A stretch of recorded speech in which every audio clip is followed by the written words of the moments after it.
Welcome to Night Shadows.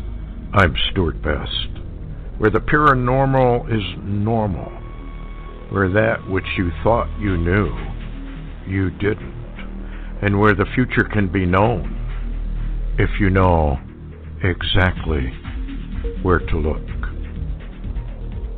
Well, hello, everyone.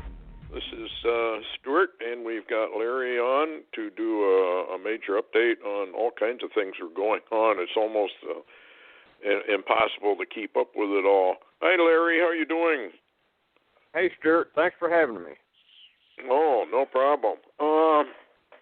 Why don't we start with this thing that Steve Quayle posted? It's kind of interesting. War footing, military and spy comms, both overt and covert, increasing. Heads up, brethren, all communications, both voice and digital, are off the charts, not normal at all. And this fellow, I rotate through Diego Garcia every 6 weeks to pull maintenance. What's going on? There's a huge buildup over there of B-1 stealth, B-2 bombers, B-52s, and a huge buildup of personnel on Diego Garcia, which is an indication that war is maybe just around the corner. Have you got any more news on that? Have you heard anything? Well, it's one very interesting thing. The U.S. Pacific Command Chief, I think it was yesterday or day before yesterday, announced to the troops in a speech that he gave to be ready to fight, and be ready to fight now amid North Korean provocations. So, you're talking about there, of course, the Koreas, but at the same time, part of what you read me earlier talked about never seen security like that except when nukes were around. And I thought about I'm wondering if maybe they've been moving, as Putin says or warned, that they were moving their arsenal, the NATO arsenal, out of Turkey, maybe to that region there. Yeah, it says something big is going on. The island has more aircraft than any time in the last 9 years. They have blocked off access roads and are now parking aircraft on the roads. Barriers have been set up around the aircraft areas. Temporary barracks and hangars are popping up everywhere. A tent city full of Air Force and Navy maintenance personnel has also been set up. I have never seen B-1s and B-2s there at the same time. Actually, I've never seen more than one there at a time. Security is nuts. I had to show my ID at least 8 times a day. My co-worker is a former Air Force and said they are like that when nukes are around. We counted over a dozen air refueling tankers on the ground. The airfield had a takeoff or landing every 15 minutes, very busy. When we flew out, we waited in line for quite a while. Never had to wait in the past. The Navy had the docks full of ships, and 6 to 8 more just moored just offshore. We watched many pallets of bombs being offloaded from one ship. There were a bunch of B-52s coming in that were painted flat black. I've not seen that before. So are we headed to war again? That sounds like... Yeah, go ahead. I was just going to mention, you asked me if I had any clues. There are a couple of clues that I've seen in the background chatter lately, and a couple of those clues is, and I'm talking about news drops that are being dropped, on Fox especially, are talking about 2 things. Number one is they're wondering about what Obama's October surprise might be that he had mentioned one time. And also, there is a kind of news drop lately. They're talking about, are we about to see Obama's last stand?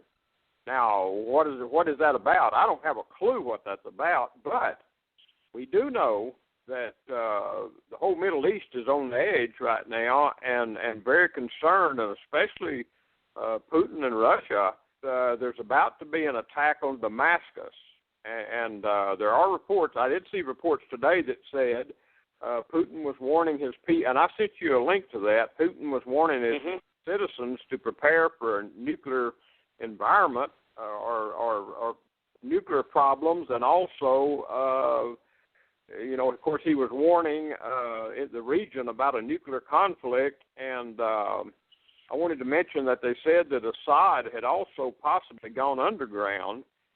And at the same time, there was a general on Fox News this evening that was saying that we are closer to a new U.S.-Russian nuclear confrontation in Syria than we have ever been. Wow. Well, it says here, it is strongly rumored, this is among the Diego Garcia people, I'm sure, the military that's there. It is strongly rumored that Obama has ordered the annihilation of the Syrian armed forces, and that decision as to when will be made tomorrow, which is today, actually. Let me interrupt you right there, okay? Let me interrupt you right there, where you just stopped. Okay, they came on Fox a little while ago, and I do watch others than Fox, but on Fox, and announced that Obama this evening late had just came out of an emergency meeting at the Pentagon. So there is something up, and possibly we are looking at something very quickly. It says here, who knows what would happen then, but they don't send B-52s to Diego Garcia for nothing. We all knew they'd destroy the world before they let America survive by electing Trump. Remember, it is the Jew. Then they go on to who they're blaming, and I'm not going to get into that. The New World Order is behind this. We know that because of Psalm 2, the kings and the rulers. So, if they're going to take out or attempt to take out Syrian forces, they're going to run head-on into Putin, who's already told them, we're not going to let you in. So where does that leave us? Well, matter of fact, Stuart, mixed within the Syrian army and adjacent to locations of the Syrian army is also the Iranian army, the Iranians there, the Revolutionary Guard forces that are in Syria. You've got Hezbollah mixed in. You've got Russian troops and Russian engineers mixed in. So I don't know how he can get surgical enough to take out the Syrian army without taking out a lot of so-called Assad allies. Yeah. And Putin has made it abundantly clear that he is ready to respond, and if necessary, nuclear. From Zero Hedge comes this headline: Royal Air Force pilots ordered to shoot down hostile Russian jets over Syria, which you mentioned the other night. As the U.S. officially enters the Yemen military campaign, the U.K. appears ready and willing to precipitate a catalytic event where there is no going back. With relations between Russia and the West at Cold War lows deteriorating fast, Royal Air Force pilots have been given the go-ahead to shoot down Russian military jets when flying missions over Syria and Iraq if they are endangered by them. The development comes with warnings that the UK and Russia are now one step closer to being at war, according to the Sunday Times. While the RAF Tornado pilots have been instructed to avoid contact with Russian aircraft while engaged in missions for Operation Shader, the code name for the anti-ISIS work in Iraq and Syria, their aircraft have been armed with air-to-air missiles, and the pilots have been given the green light to defend themselves if they are threatened by Russian pilots. Well, how can How can this be anything other than both America, which is essentially NATO, and the UK, the Royal Air Force? Isn't that basically both a declaration of war already? Well, it's a duh. It's one of them duh moments because the fact that Russia has already warned the West that if your planes or missiles come into the Syrian theater, I will shoot them down, period. I mean, period.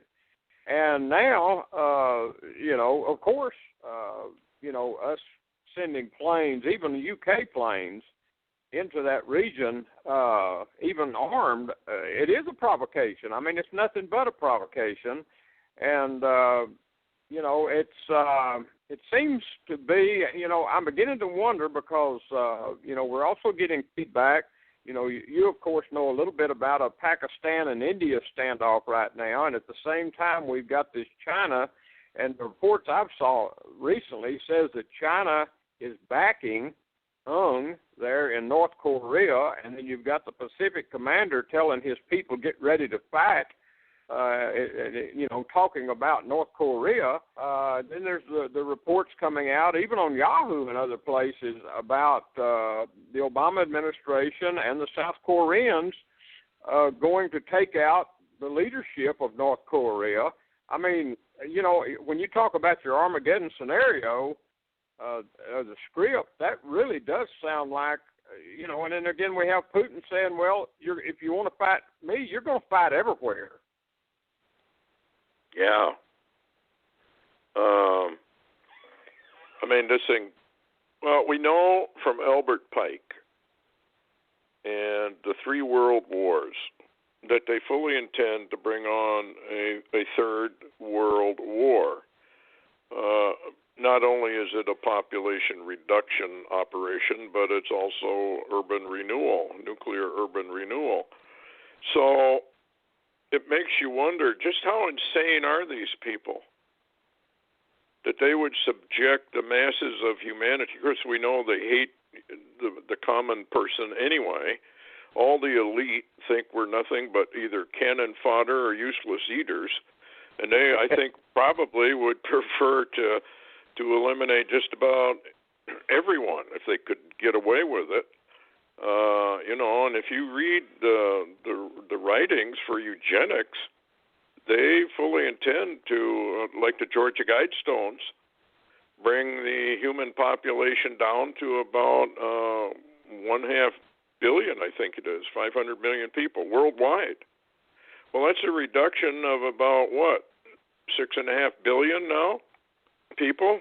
So I guess these people don't have much of a, conscience, and they just think they can get away with it.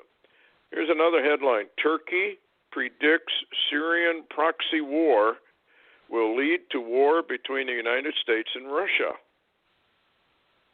Following renewal of, do you think that's an accurate headline? I'm beginning to think that Turkey has fully gone under the umbrella of Putin in Russia. What's your take on that? I have to say, Stuart, I've been watching closely in the background. Russia and Turkey have signed energy agreements, and they're going to build another pipeline to Europe from Turkey. And, that's a big deal. The energy thing, I think, that we don't talk about really is, it kind of reminds me of the old reports talking about in the Bible the oil wars, and what you more clearly indicate, the energy wars. I think energy probably is behind, the Ukraine, everything, Crimea. I mean, all over the world right now with Russia, it seems to be a flux of energy, and of course the U.S. seems to be in the same boat, and everybody else too. And what I find interesting, though, is that Turkey and Russia have publicly signed these energy agreements. And yes. Erdogan has kind of moved away from the Obama umbrella, the NATO umbrella, to some degree, and appears to me to be because of his the Turkish Navy is no longer working with NATO. They're working with Russian ships. So it appears if he said, I wouldn't believe everything Erdogan says, but talking about a warning about World War III, that's entirely, he could be accurate as far as that comment. Yeah, he says, following the renewal of the Turkish-Russian relations, Turkey has taken a diplomatic stance regarding the Syrian conflict, warning against serious consequences as the 5-year-old civil war is not resolved.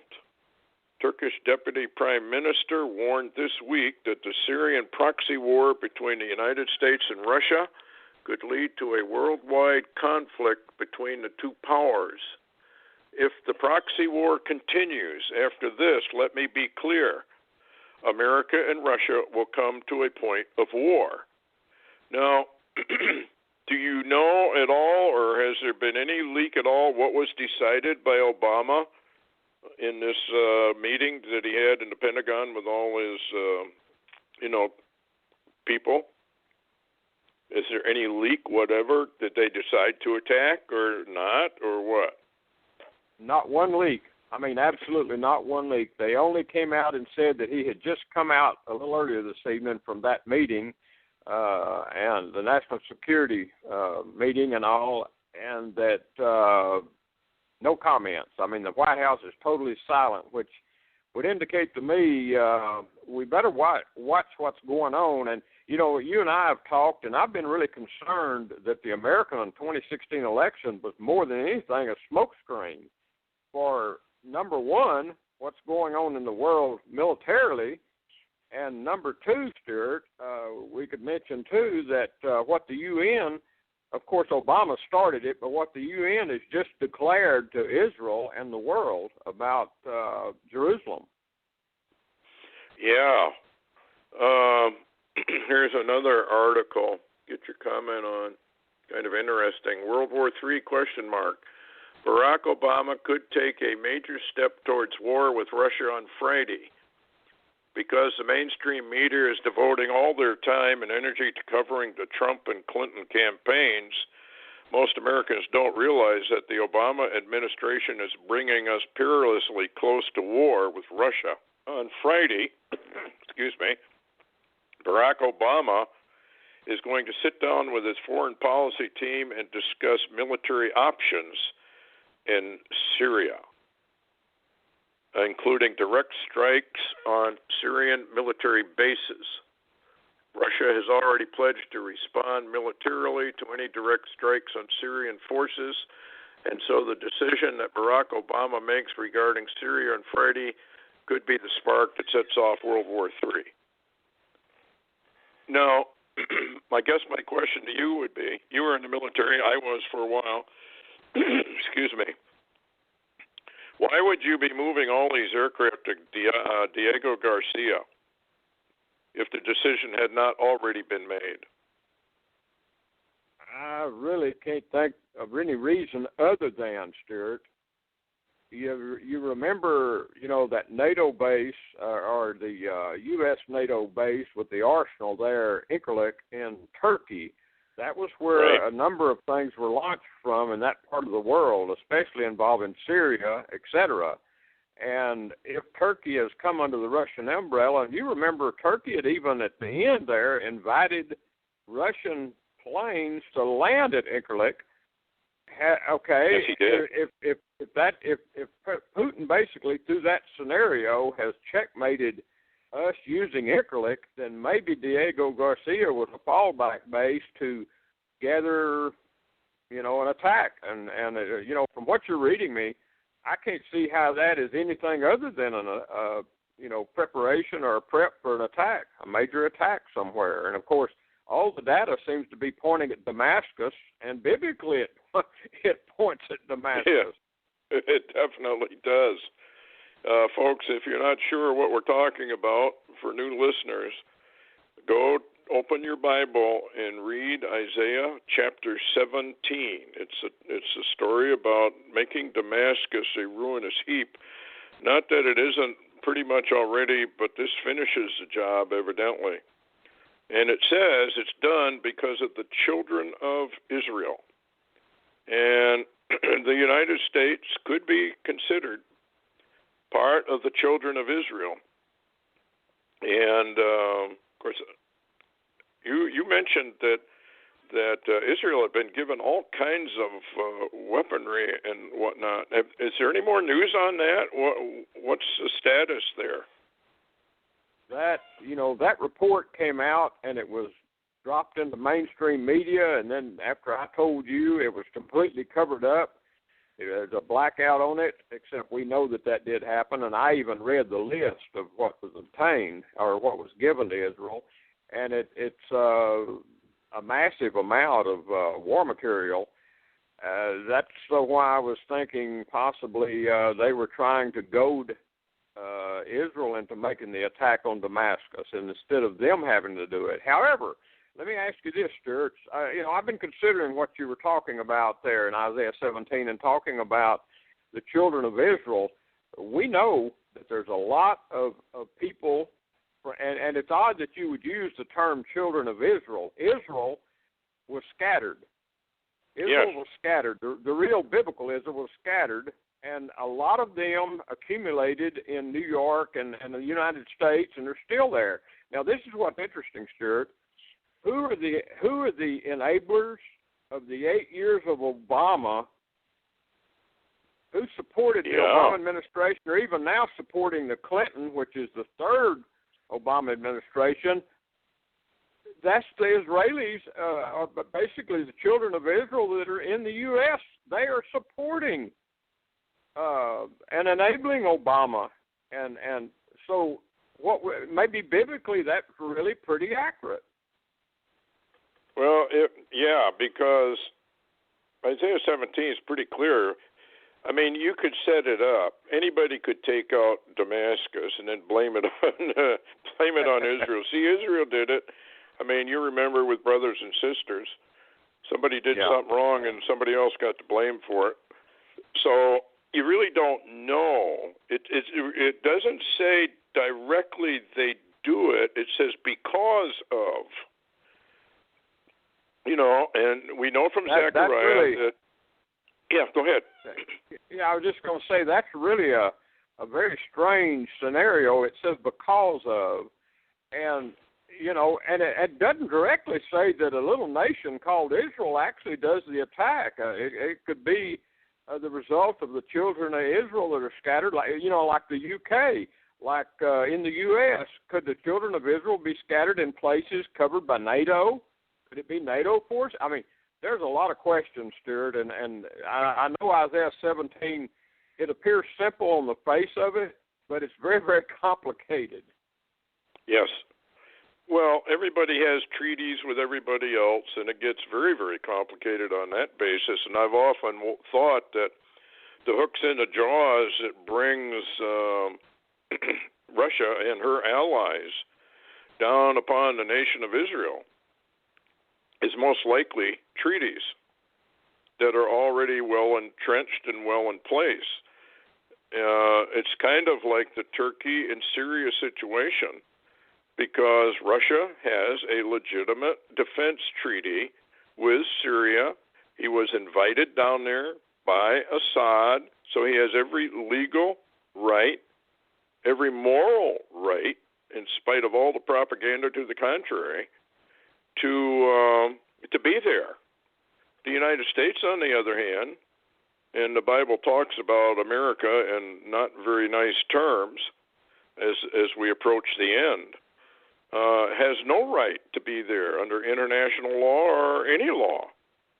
They're just shoving their way into this situation, and as you said before, it's most likely at the base of it is both Psalm 2 and energy. Remember when we had Stan Deo on, he was speaking about energy. That a lot of this has to do with the oil and gas pipelines and the energy and the mineral rights that lay around all there. And, of course, why wouldn't Putin have an interest in all of that? And why doesn't he have a right if he's invited to come in?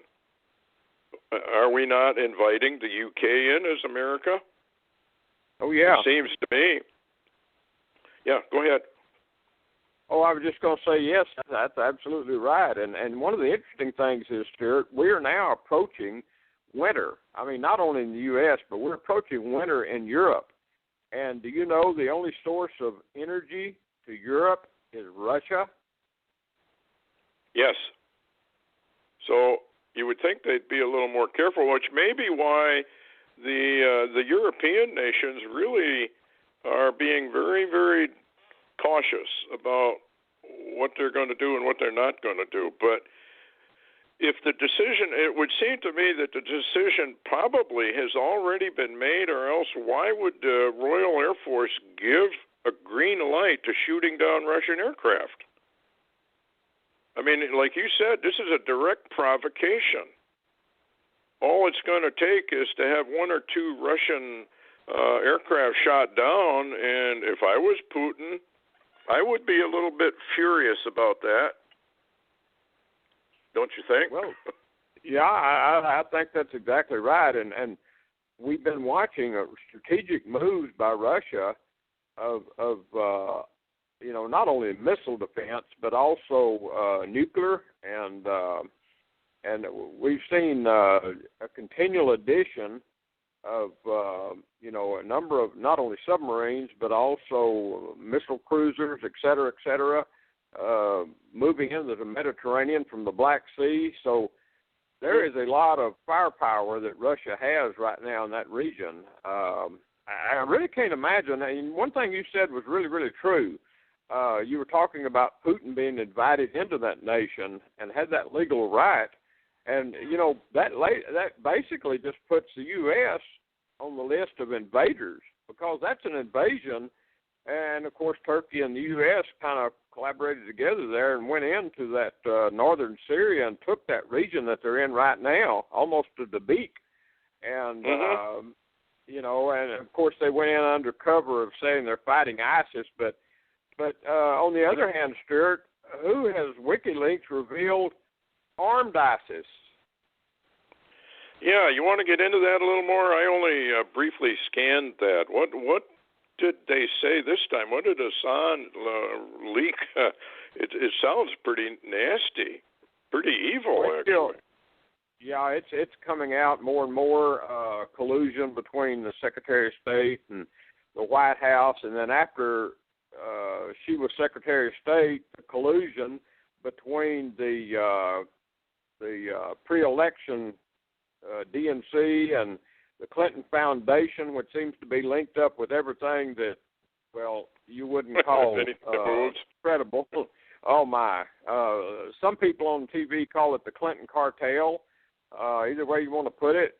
And all of this, WikiLeaks dumped a bunch again today. More data, and a lot of it beginning to pull Obama and the Obama administration right into the middle of all of this, including the cover-up of the destruction of all the emails and the stonewalling, the stonewalling from almost 8 solid years of stonewalling of anything public or private, from Washington.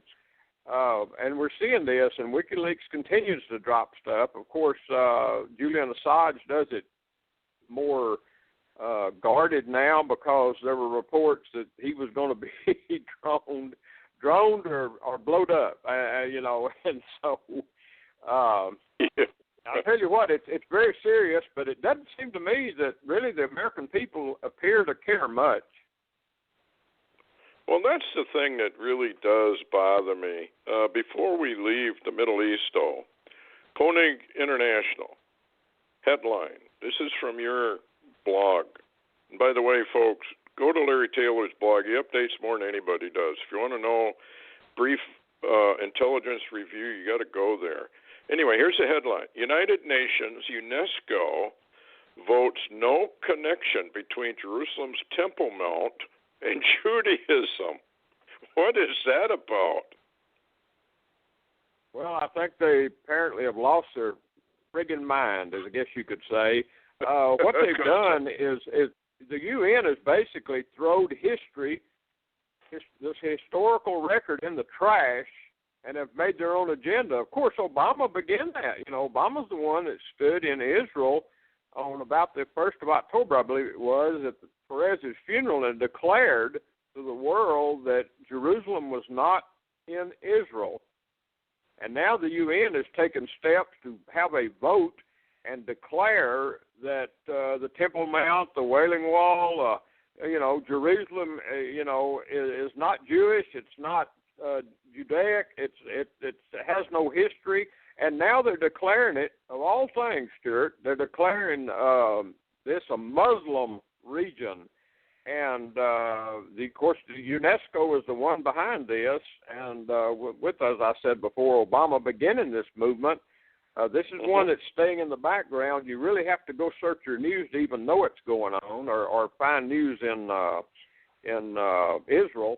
But Netanyahu has refuted this claim, this report, and he has frozen, or should I say that Israel has frozen its contact with the UN over this. So it's a vital matter. I just can't believe that do this. I mean, this is so brazen. Here's the headline that you forwarded, Times of Israel News. United Nations UNESCO body motion ignoring Jewish link to Temple Mount, Western Wall, and Jerusalem draws scorn across all of Israel, which of course it would. Netanyahu leads angry denunciation of the UNESCO decision. So is this the final piece to the puzzle?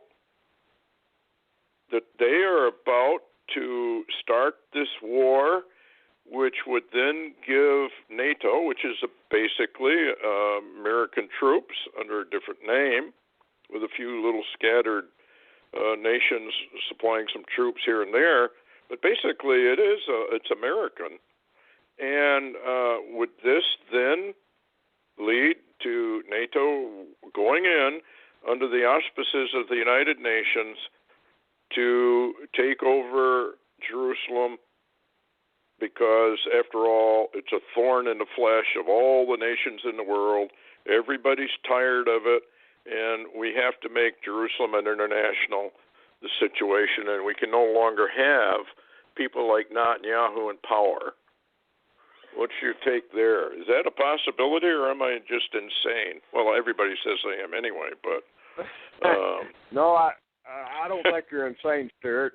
And I have to say, the Obama administration has tried to undermine and destroy the credibility of Benjamin Netanyahu as the Prime Minister of Israel for almost 8 solid years. They've been attacking him for 8 solid years and trying to destroy him. And they even found during the last campaign or the election in Israel that the Obama administration had moved funds.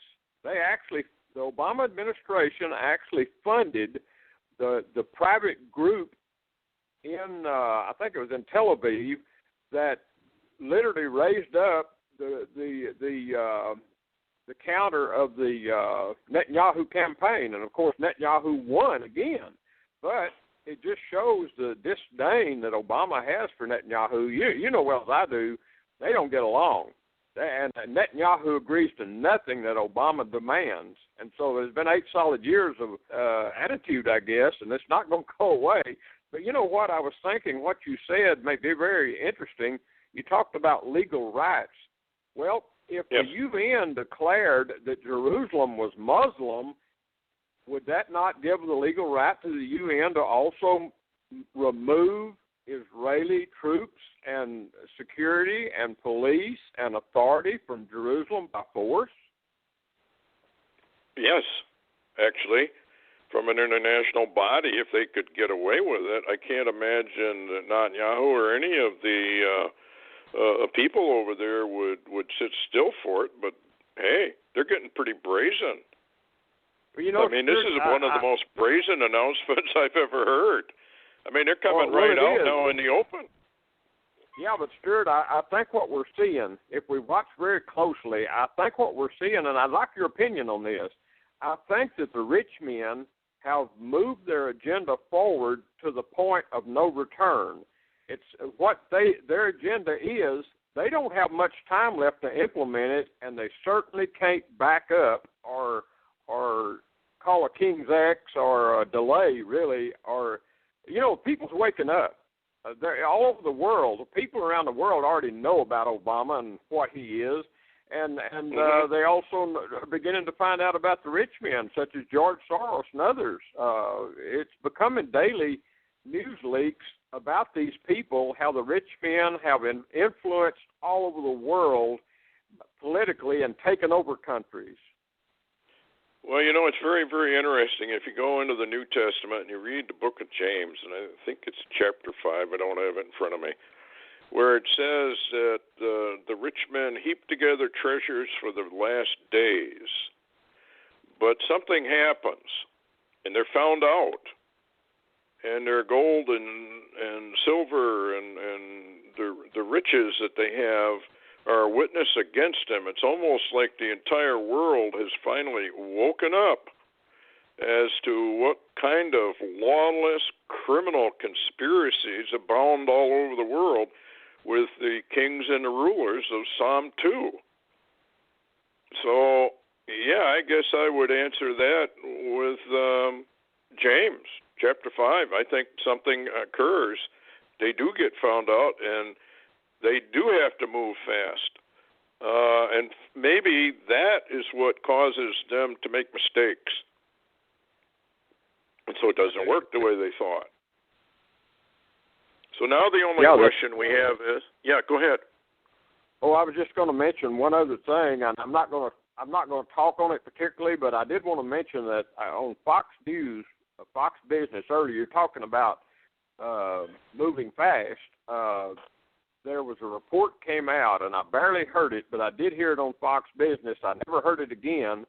A report. Now I'm going to tell people this is a rumor right now because I can't verify it.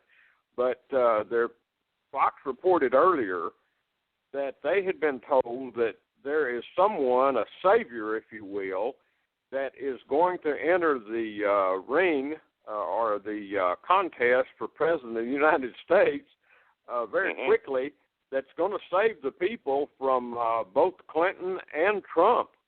And they mentioned a name. I thought the name was McMullen or Mullen or Miller or something like that. And they had someone on talking about him, saying that he was getting in touch, I think, with Paul Ryan.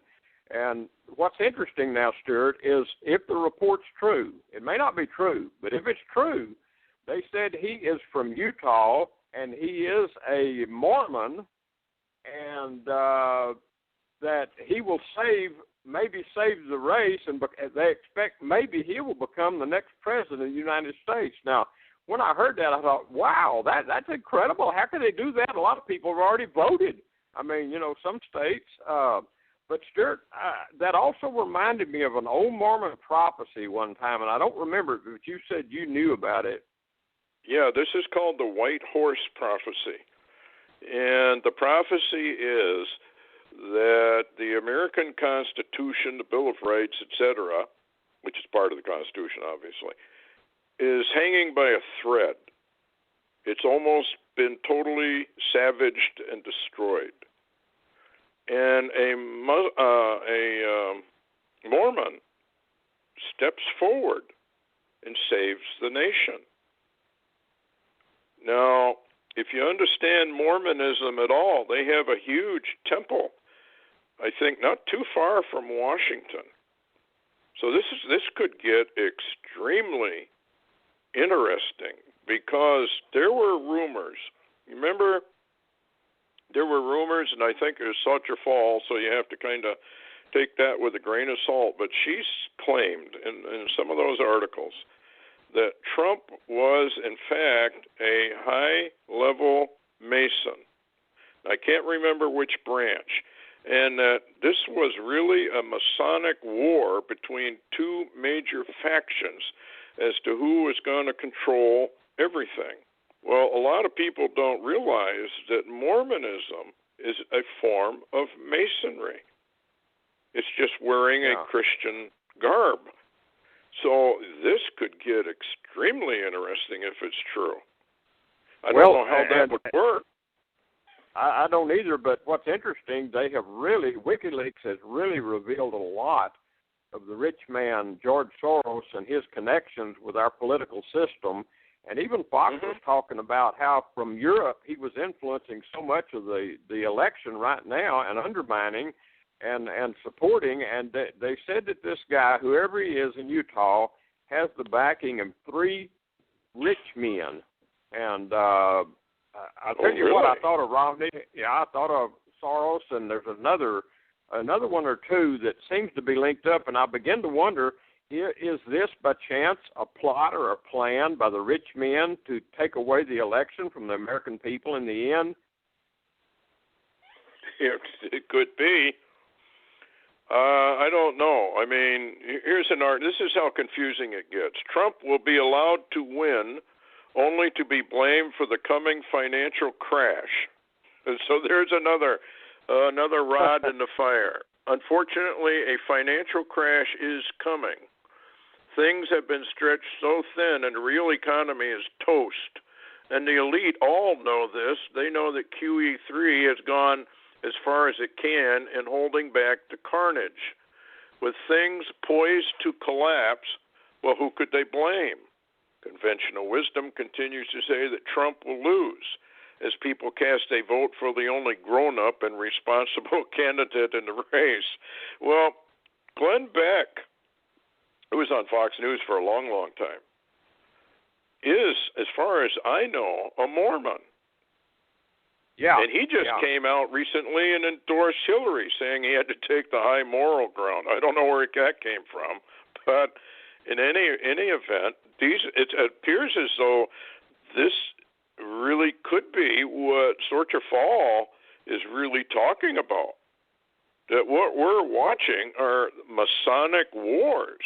Now, in the Bible, in the book of Revelation, it's just called mystery. But mystery is the spirit behind all of this. Wow. Yeah, you're exactly right, Stuart. And what's so interesting, the Lord said that he would reveal all these things. And isn't it interesting that all of a sudden, the establishment, GOP, and that which involves Romney, which involves not only the situation at Utah, the Mormons, but also what's interesting is you brought out the link, where it could be a Masonic war, and you may be exactly right. This may be exactly what we're seeing right here in America. This is what's odd.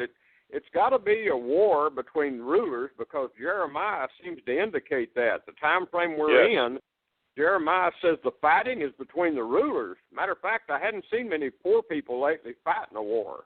Yeah, it is. It is ruler against ruler. I always thought it started with George Bush and the Supreme Court making him president over what was his name? Al Gore. Yeah.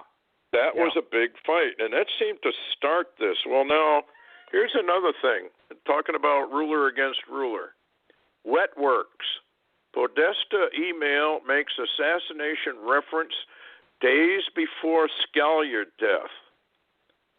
Hillary Clinton campaign chairman John Podesta used a term known to reference assassinations in an email sent to a lobbyist days before the Supreme Court Justice Antonin Scalia mysteriously died. The email, an exchange between Podesta and D.C. lobbyist Elmendorf, I guess, appeared in a trove of documents that were dumped by WikiLeaks. Didn't think Wet Works meant pool parties at the Vineyard, Podesta says in an email regarding that. Wet Works comes from the KGB. A wet work was an assassination. They're referring to the blood being spilled, so they call it a wet work. What do we make of that? You and I were very, very suspicious that was a murder, because Scalia was the one guy in the Supreme Court they had to get rid of in order to bring in full communism, full Marxism. He was a constitutionalist. He was probably, a lot of things about him that weren't too good, but he really was the one person that was really a thorn in Obama's side. Anyway, that's kind of an interesting revelation. Yeah, go ahead. Absolutely, sure, because it was like Scalia really was holding the line on the Constitution. He was literally holding the line in the Supreme Court. And, I think you've got something there. That's very interesting. As a matter of fact, there were reports that after his death that Thomas was also threatened, and he did shut up. Yeah. We were going to talk about the clown attacks. Is this a new form of terrorism that is, just going to be unleashed?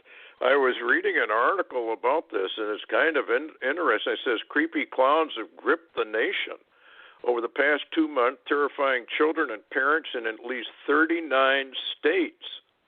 Well, some reported clown sightings have turned out to be hoaxes. Others have proven to be real threats and have forced schools in some districts to even close down. The first reports came in late August in South Carolina, and now it's gone to over 39 states. What's going on? Well, what's interesting, Stuart, is the fact that, matter of fact, there was a report came out, and I'll say this, and then I'll go into what you asked me. It said that all the clowns in America are in D.C. And of course, there was a cartoon that came out to back that up. But beside that, there has been a growing phenomenon of really scary-looking images of clowns going across the internet, and we don't know really what's behind this, but there's been a lot of, let's say, all over the country, and I think it's some type of terrorization or terror that's occurring because they're literally coming out to scare people. They're threatening people. They're threatening children. They're trying to draw children to them. There are some states, law enforcement are beginning to hunt for clowns because of the reports, and they're going to jail them. Some of them have even got laws now against wearing the mask and dressing up like a clown.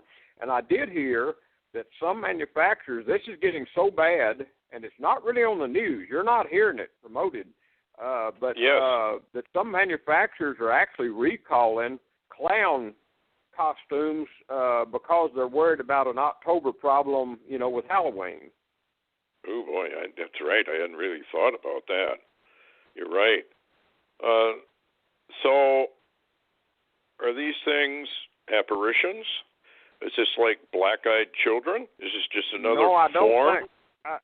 I don't think so, because so many people have seen them, and they'll run from them, run into the woods, or when people spot them, and the police have chased some and even arrested some. So they're not arresting and handcuffing apparitions. These are real, but it is some kind of I wonder almost, Stuart, if it isn't a portion of the just like Black Lives Matter groups and protest and all. The rich men finance these people to go across the country and do really, really eerie things. And maybe this is some of the phenomena. But as you mentioned, though, and you brought up a little bit of the supernatural element, there seems to be something behind this in the spirit realm that is really deceptive and it could be tragic to a lot of children, a lot of people. They're very concerned about Halloween. They're very concerned about so many clown costumes and clothing that has been bought across the country. And it's almost like you remember how people would, groups 20, 30, or 40 would run through Walmart stores or break into stores and just take everything and run. It's kind of a phenomena that it's hard to control. And it's, why clowns? I don't know, but one thing I thought about, Stuart, I did think my first time of looking at clowns twice is when I saw Steven Spielberg's movie Taken, and remember who the bad guys were? The clowns. Yes. Huh. Well, so you don't think there's any tie then between, other than obviously psychotics maybe, but it's kind of like the black-eyed children. Yeah. We're getting all these reports all across the country about black-eyed children, and a lot of them just seem like you turn around and they're gone, and they try to get into people's homes. And a lot of people have said they felt very, very uneasy. They usually operate in two, like a brother or sister or two guys, whatever, but they're young. They're kind of like children, but their eyes are absolutely black. And they try to get into homes, et cetera, and then they sort of vanish. So yeah, that phenomenon, Stuart, is now gone worldwide. Now, you know, I don't really follow this phenomena, but L.A. Marzulli's been closely watching it. Richard Shaw's been closely watching it, and I've even received some reports out of like the Philippines and Ireland, the UK. You know, France, they're beginning to spot these things really in a lot of places. And, you know, it almost makes me wonder, Stuart, wonder if some of these are young hybrids. Could be. And they obviously, you know, if you go back into the book of Enoch, it talks about how these entities were shapeshifters. They can take on any form they want.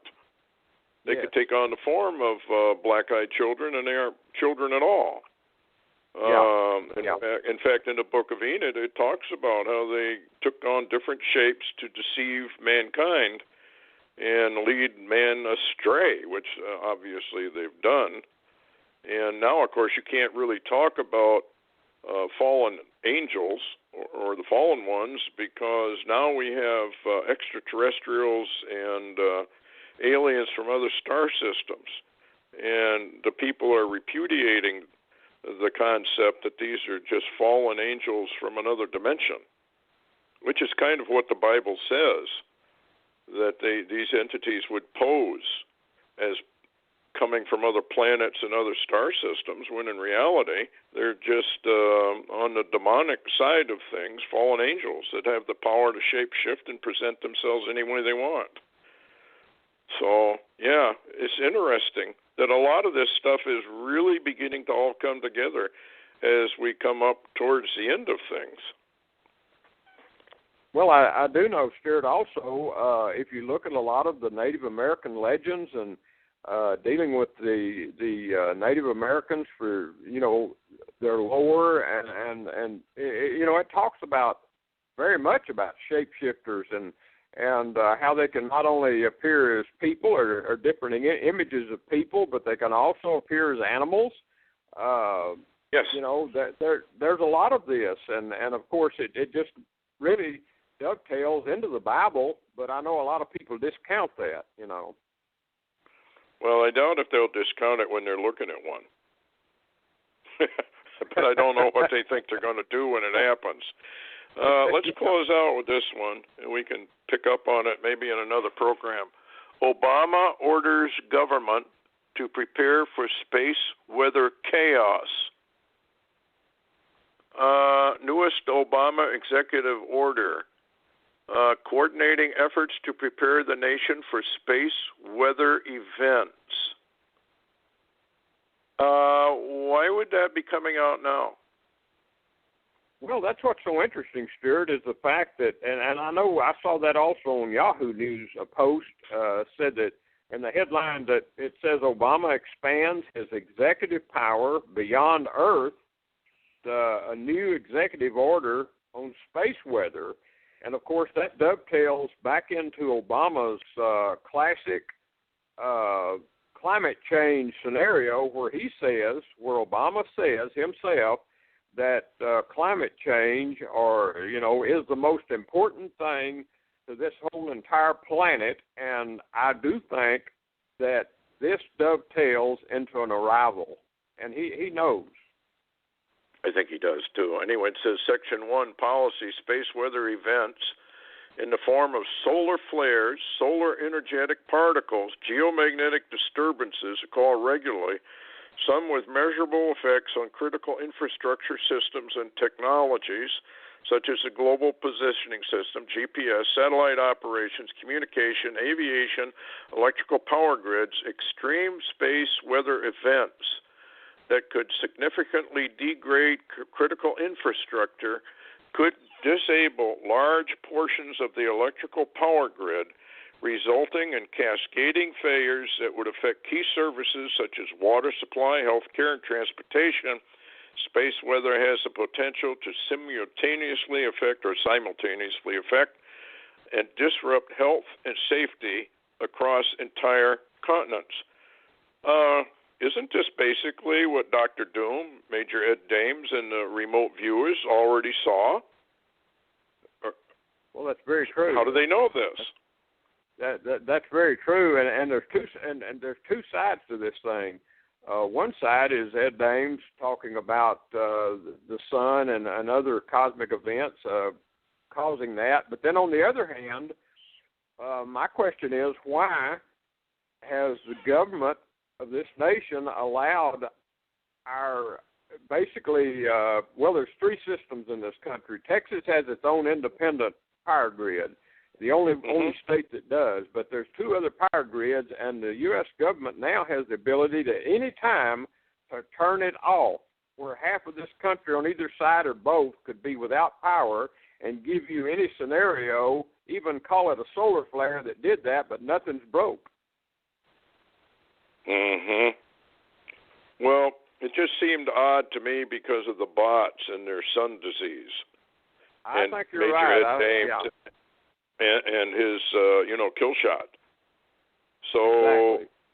Maybe they're zeroing in on the remote viewers, and Ed Dames has never backed off what he said. At all, that this was coming, and we better get ready for it. But it's kind of interesting now that we have, all of a sudden, him issuing this executive order, so you have to ask the question, what does he know that we don't? Well, what's interesting, too, part of the question, too, Stuart, is why now? Why within a few months of leaving office, why now? Why at this point in time?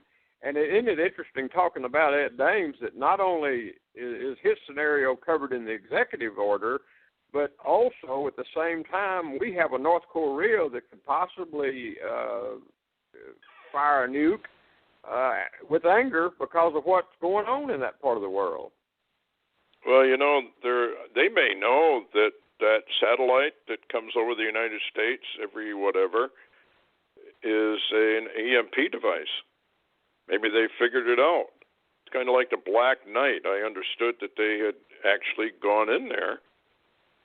So, anyway, all very, very interesting, isn't it? Oh, my. It is, Stuart. We're living in such unusual times. Yeah, I don't. How do you describe times like this? I guess if you'd really studied biblical prophecy, you would know essentially who the players are, and you'd be kind of watching a play, and the actors are all the world leaders acting out their parts, but we know how the end is, and we know what it is. So it's all very, very fascinating. It's coming out right. And how can people reach you before we close down tonight? Oh, the quickest way is just read the blog, LarryWTaylor.org. That's LarryWTaylor.org. Okay. Well, thank you so much for coming on, Larry. Really appreciate it. Anything you'd like to leave as a parting shot? Well, it just the biblical terminology, when you see all these things, rings in my ears. Yes, absolutely. And there is convergence out there, folks. And I know a lot of people don't like the Bible. They're in denial. They claim all kinds of things to try and refute it. But the fact is, if you just read it for what it says and study it for what it says, and don't read in, don't read out, you'll find out that it's true, and it's all coming to pass. Anyway, we thank everybody for listening, and we'll see you next week. Thanks again, Larry. Good night, everybody. Yeah.